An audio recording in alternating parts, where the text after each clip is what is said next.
आप सभी साथियों को क्रांतिकारी जय भीम। मैं रवि राजभौत गाजीपुर से। मैं प्रीति बौद्ध, आप सभी को नमो बुद्धाय जय भीम। साथियों, आज हम लोग का गाना शूट रिकॉर्डिंग हुई है, बलात्कारियों को फांसी दो। बहुत दुख हो रहा है साथियों कि एक घटना अभी तक शांत नहीं हुई, तब तक दूसरी घटना हो गई बलरामपुर जिले की, और दूसरी घटना अभी शांत नहीं हुई तब तक आजमगढ़ के जीयनपुर में एक 8 साल की बच्ची का रेप हो गया। लगातार तमाम ऐसी दरिंदगी होती चली आ रही है और हो रही है। बहुत सोचने वाली बात है। हम ये गाने में बहुत कुछ दिए हैं सरकार के खिलाफ, सरकार अब उसको सुने। आप लोग शेयर करके इस गीत को पहुंचाइएगा। गीत कल सुबह अपलोड हो जाएगी रवि राजभौत ऑफिशियल चैनल पर, और उसमें बहुत सारी बातें हैं जो हमने सरकार से जवाब मांगा है, गीत के माध्यम से बताने का प्रयास किया है। तो अभी प्रीति बॉस से बात करिए। कुछ समझ में नहीं आ रहा मैं क्या बोलूं, बिकॉज मुझे अब शर्म आ रही है कि मैं इस इंडिया की एक बेटी हूं। जिस तरह से आए दिन दरिंदगी हो रही है हमारे बहनों के ऊपर, हम बेटियों के ऊपर, बहुत शर्म आ रही है कि मैं इंडिया की बेटी हूं, मैं यूपी की बेटी हूं। मुझे बहुत शर्म आ रही है। लेकिन मैं आप लोगों से कहना चाहती हूँ कि जब हम घर से निकलें तो हमें 2 जगह सेफ महसूस हो। एक तो अपने घर खुद, और दूसरे आपके सामने। जी हाँ, मैं आपको कह रही हूँ जो मेरी वीडियो देख रहे हैं, मैं उन्हें कह रही हूँ कि हम 2 जगह सेफ महसूस करें। एक तो मैं अपने खुद घर, और एक जो मुझे देख रहा है उसके सामने। तो हमें ऐसा समाज बनाना है जिसमें हमारे भाई किसी की तरफ गंदी नजर उठा के ना देखें और बहनों को सम्मान की नजर से देखें। यही बाबा साहब भी चाहते थे, और बाबा साहब ने दिया है अधिकार, लेकिन बाबा साहब के संविधान को फॉलो कोई नहीं कर पा रहा। संगठित होने की बात सभी लोग करते हैं, लेकिन संगठित कोई नहीं होता। बिल्कुल, सारे लोग बोलते हैं हम संघर्ष करेंगे, आंदोलन करेंगे, लेकिन कोई संगठन नहीं कर रहा है। बिल्कुल नहीं कर रहा है, कोई नहीं कर रहा। और खासकर बेटियों के सुरक्षा पे तो बिल्कुल भी नहीं कुछ कर रही है सरकार।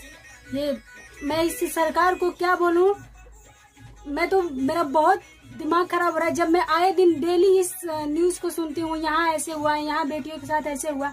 एक अभी आग बुझी नहीं तब तक दूसरी फिर लग गई। ये क्या हो क्या रहा है? इसके लिए हमें लड़ना होगा। हमें संगठित होने का बस हम नारा लगाते हैं, बट ढोंग ये है, ये बाबा साहब के मतलब विचारों के बिल्कुल खिलाफ है।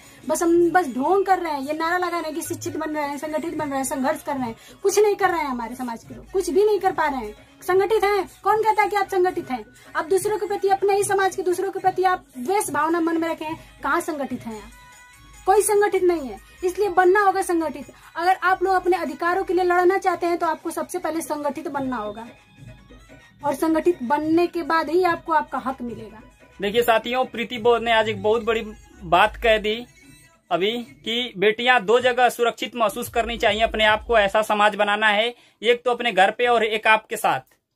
वो कोई भी हो सकता है, जिसके साथ भी हो। बेटियां 2 जगह सुरक्षित महसूस करें, हमारा भारत बहुत आगे जाएगा, बेटियां सुरक्षित रहेंगी। बहुत सोचने वाली बात है। लगातार घटनाएं बेघटनाएं हो रही है। मिलकर के लड़ना है, हमें लड़ना पड़ेगा अपनी पीढ़ी के लिए। इस वर्तमान समय की जो स्थिति है उसके लिए, अन्यथा न जाने और कितने बहनें शिकार हो जाएंगी। आप लोग खुल करके विरोध करें, एक दूसरे का साथ दें इस दुख की घड़ी में, और इस सरकार के खिलाफ। और याद रहे, ये वोट का अधिकार बाबा साहब ने बड़ी मेहनत और संघर्ष और त्याग और कुर्बानी के करने के बाद, देने के बाद, ये आपको वोट का अधिकार बाबा साहब ने दिया था। और इसका नतीजा यही है। सबसे बड़ी बात, अत्याचार होने का सबसे बड़ा कारण यही है कि हम अपने वोट को गलत जगह बेच देते हैं, नासमझी में देते हैं या बेच देते हैं। अपने वोट को सही जगह डालना होगा। और माननीय कांशीराम साहब ने कहा था, जो शासक होता है उसके समाज के ऊपर अत्याचार नहीं होता, इसलिए शासक बनो। तो बाबा साहब ने वोट का अधिकार शासक बनने के लिए दिया है, चमचक बनने के लिए नहीं, बिकने के लिए नहीं। इसलिए वोट को सही जगह इस्तेमाल करें, शासक बने। और माननीय कांशीराम साहब ने एक और बात कही थी, अगर तुम सत्ता में जो लोग बैठे हैं, अगर उनकी कुर्सी नहीं छीन पा रहे हो, तो उनकी कम से कम कुर्सी को हिलाने की औकात रखो। तुम अगर हिला भी दिए उनकी कुर्सी को तो तुम्हारी बात मान ली जाएगी, लेकिन हम लोग कुर्सी को हिला भी नहीं पा रहे हैं। सोचिए। बिल्कुल, अगर आज आपने आवाज नहीं उठाई तो हमारी आने वाली नस्लें बिल्कुल गुलाम हो जाएंगी। अभी तो हम सह रहे हैं, आने वाली हमारी नस्लें बिल्कुल गुलाम हो जाएंगी, हम वो कुछ नहीं कर पाएंगे और हम ऐसे ही देखते रह जाएंगे। हम भी चले जाएंगे, वो भी चले जाएंगे और बाबा साहब का कारवां ऐसे ही रुका रह जाएगा।